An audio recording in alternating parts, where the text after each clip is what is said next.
एक आलिम दीन को शहीद कर दिया। तुम लोगों को शर्म नहीं आई? एक आलिम दीन को जहर दे दिया। खाना नहीं दे सकते मौलवी को, पेट भर के उसको खाना नहीं दे सकते आप लोग। वो अगर अच्छा खाए अच्छा पहने, तुम लोग वो नहीं बर्दाश्त कर सकते। तुम लोग मौलवी की तरक्की तुम लोगों से हजम नहीं होती। और तुम लोग अब यहाँ तक उतर आए हो कि मौलवी से इतना तुम लोग हसद करने लग गए हो, इतनी मुखालफत करने लग गए हो। अगर तुम्हारे अपने मसले थे तो उनको बैठ के हल करना था ज़ालिमों। अस्सलाम वालेकुम वरहमतुल्लाह। दोस्तों क्या हाल चाल है? उम्मीद है सब लोग खैरियत से होंगे। आज बड़ा अफसोस हो रहा है, बड़ा दुख हुआ है ये पोस्ट पढ़ के। यकीन माने मसले मसाइल कमेटी वालों के होते हैं और बली का बकरा जो है वो इमाम साहिबान को बनना पड़ता है। ये जो तस्वीर आप लोग देख रहे हैं, जामिया अशरफिया के फारिग तहसील मौलवी साहब थे। 2023 में इन्होंने जामिया अशरफिया से फ़रागत हासिल करने के बाद साहिवाल की एक मस्जिद में इमाम थे और इन इमाम साहब को कमेटी वालों ने जहर देकर शहीद कर दिया। वजह क्या है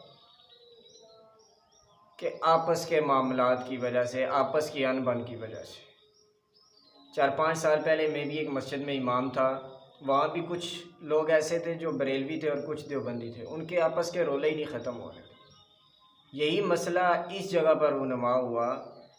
आखिर कब तक उलमाए इकराम कुर्बानियाँ देते रहेंगे और कब तक तुम उलमाए इकराम को शहीद करते रहोगे? और ज़ालिमों, तुम लोगों ने अपने मफाद की वजह से एक आलिम दीन को शहीद कर दिया।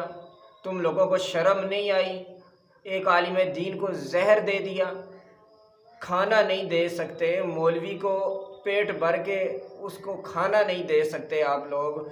वो अगर अच्छा खाए अच्छा पहने, तुम लोग वो नहीं बर्दाश्त कर सकते। तुम लोग मौलवी की तरक्की तुम लोगों से हजम नहीं होती।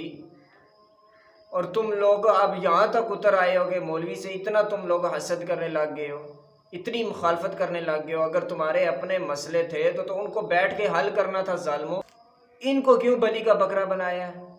तुम लोगों को शर्म आनी चाहिए। इस कदर बेगैरत और बेहिस हमारा माशरा हो चुका है।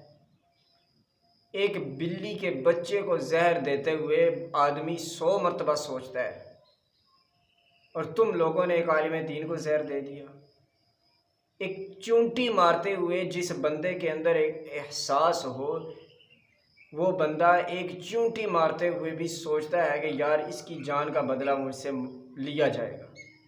तो तुम क्या समझते हो? तुमने एक आलिम को शहीद कर दिया, तुमसे उसका बदला नहीं लिया जाएगा? इंशाअल्लाह तुम्हारी नस्लें इसका हर्जाना भरेंगी और इसके अंजाम को भुगतेंगी इंशाअल्लाह। वक़्त ने अगर साथ दिया तो अल्लाह की लाठी बड़ी बेआवाज़ है।